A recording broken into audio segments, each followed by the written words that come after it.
Hi, my name is Emiliano Garcia, I'm Melissa Chavez. I'm Michelle Canelo. and today we're going to be showing you about linear programming. In linear programming, inequalities are especially important to understand because they can represent real-life situations.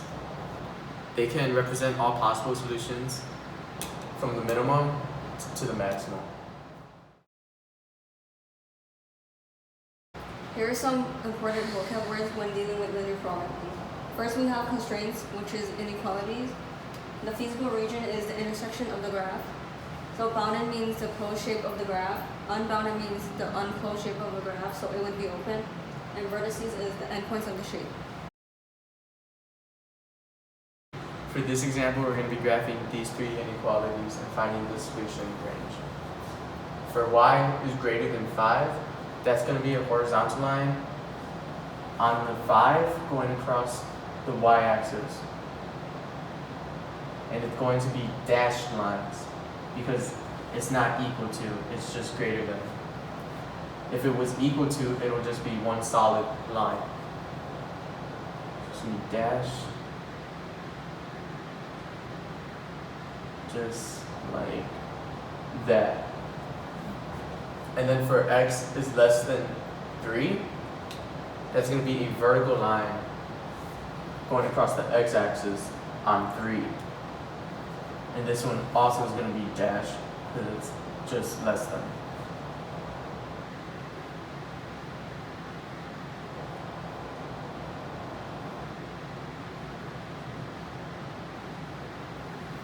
And for our final inequality, y is less than x, this is going to be a diagonal line that's increasing going through the origin.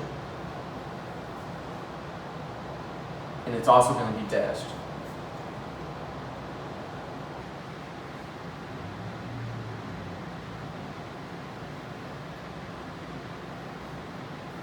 Now to find the answer to these three inequalities that satisfies these three inequalities, you're going to look for values that are y values that are greater than 5.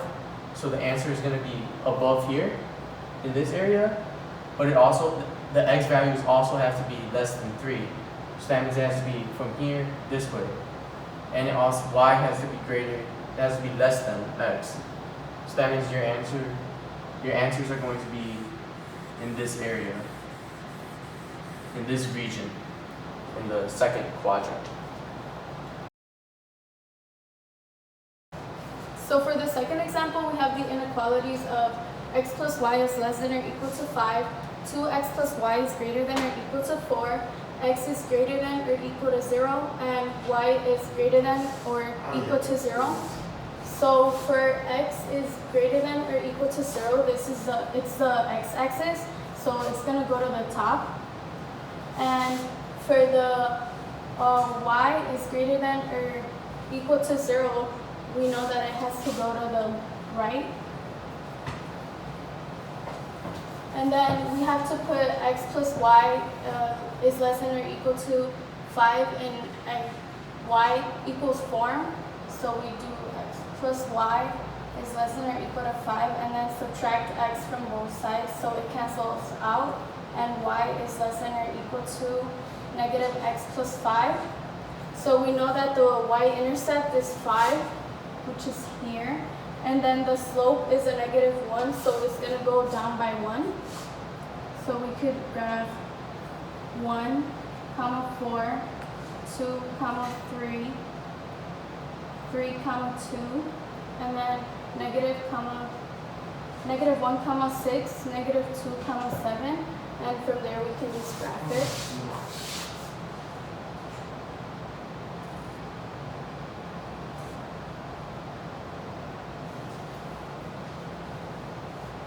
And we know that y is less than or equal to negative x plus 5, so it's going to go down.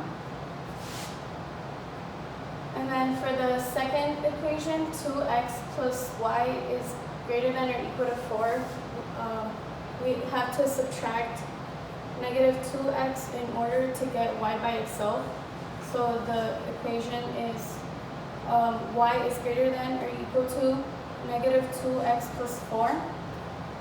So then the y-intercept is 4, and the slope is a -2, so you go 2 down and 1 to the right, and then again 2 down and 1 to the right, and then you go 1 to the left and 2 up, and you get it there. So then you can just graph it.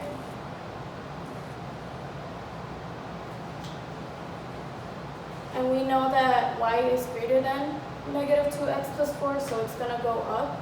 So then the solution to this is this part. And in order to find the minimum and maximum values, we have to use the vertices, which is 2, 0,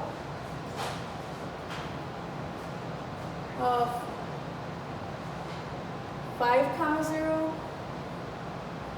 0, 5, and 0, 4. And then we have to use the formula of f of x equals 3x plus 5, and we have to plug in the points. So we can just do 2, 0, so 3 times 6 plus 0, so it's 18, and then 5, 0, so 3 times 5 plus 0, which is 15, then 0, 5, which is 0 plus 25, and the answer is 25, and then 0, 4, which is 0 plus 5 times 4, which is 20. So then the minimum value is at the point of 5, 0, because it's 15, and the maximum value is at the point of 0, 5, because it's 25. So this is our next problem. We already have this given to us, and because the y isn't alone, I'm going to put the y on one side.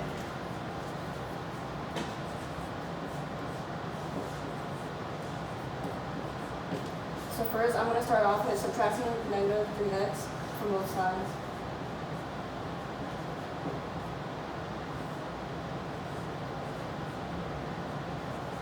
And that's going to give us y is less than or equal to -3x plus 7. I'm going to do x plus 2y is less than or equal to 9.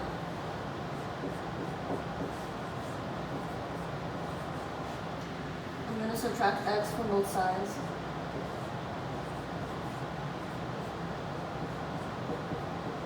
And then I'm going to divide it by 2 to get the y by itself.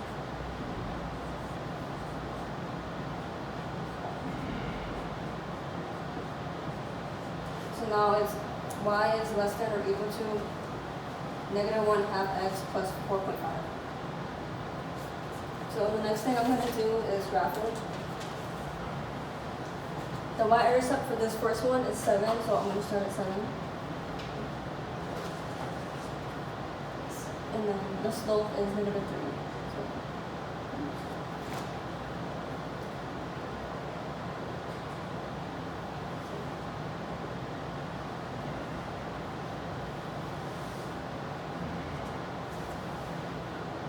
So because y is less than, it's going to be going down.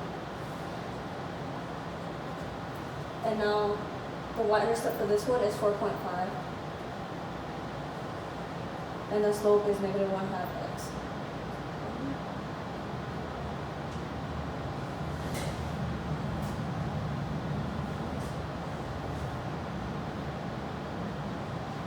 It's also will be going down because y is less than or equal to.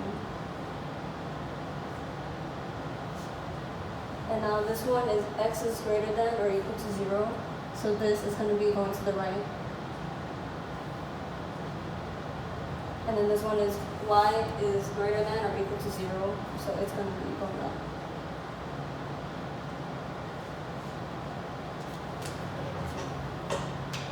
This part will be the feasible region because this is where they all intersect.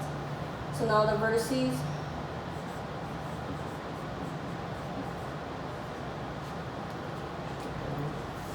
So now I'm gonna write down the vertices. This is 0, 1, 4, 0, 4.5, and 7/3 over 0. Now to get the maximum value of p equals to x plus y, I'm just going to insert these into x and y.